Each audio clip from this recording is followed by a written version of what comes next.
caruana, and it's not just any old pawn, it's the white A pawn, 3 squares away from touchdown. If he can hold the rest of his position, if he can get the queens off, he's always going to win. But queen and knight, notoriously tricky, a really dangerous duo there. And black's d-pawn, we keep seeing Pragg with his past d-pawns.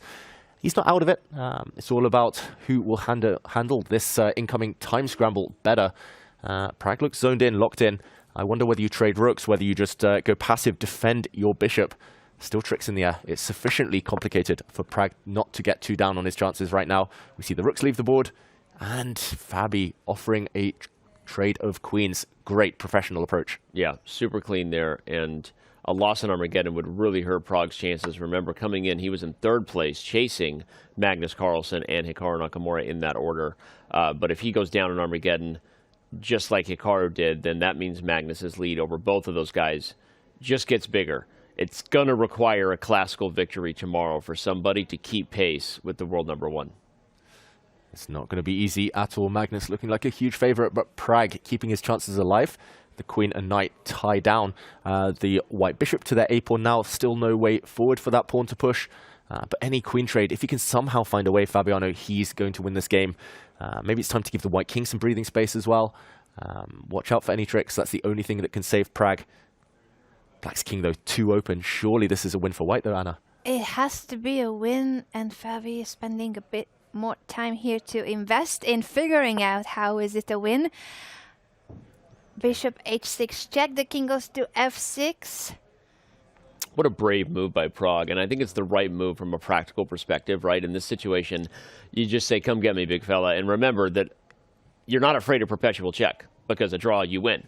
So that's exactly the right practical thing to do, not to try to hide the king and hope you don't get mated on the dark squares, exactly like David's highlighting. Just run it out in the middle of the board. You are going to create winning chances along the way toward reminding white that, hey, if you just check me forever, I win. This is Armageddon. So I like this idea. And even this is helpful. You can take a5, and you're not afraid of danger with the king in the center, because a draw, you win. So I really love the way Pragg handled that critical check on h6. Yeah, and it feels like for Fabiano, things are getting somewhat harder to convert after these last couple of moves. Of course, his position is still a winning position, but he has to spend longer to figure it out. His time advantage has evaporated, and now there's there's like a checkmate he could blunder on e1, for instance. I don't think he will, but just saying that things have gotten a lot more complex for his conversion, and he has to win. Couldn't agree more, and there was checkmate on the board. Thank you, David, for the highlight there. Checkmate on the board that does not happen, but Pragg in a much better spot, even though Fabi's not blundering mates, David. Yeah, but that was an important check. If white had, for example, pushed the h-pawn forward, there would have been a check, another check, the queens would have come off the board. A queen trade, unlike earlier, would now actually favor black, who would likely draw with pawns on the same side of the board. But first, Pragg, with such an open king, needs to be careful. The black queen, the black knight, they were both a bit loose, no checks anymore. I love this last move by Fabiano. It's really forced Pragg to think, and what's this? The bar slides all the way up. Wait, did he just... What is the idea? Wow. Can you take c5, then queen d1? Is that a winning queen and pawn ending? It's drawn king, queen and pawn endgame, but this is the key move. There's no checks. Oh, and Pragg has realized that he blundered.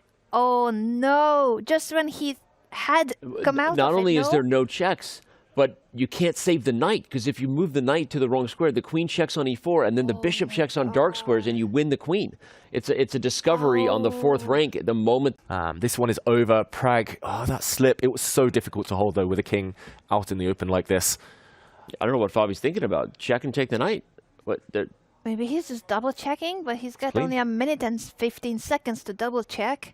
He plays it. Yeah, but you have to move. Yeah, you have to move the king to where it's checked, because you can't go to f6 because bishop c3. So sorry. Anyway, Fabiano does ultimately give the check. He sees it. He wins in Armageddon over Pragganandhaa. Helpful if you're Magnus Carlsen.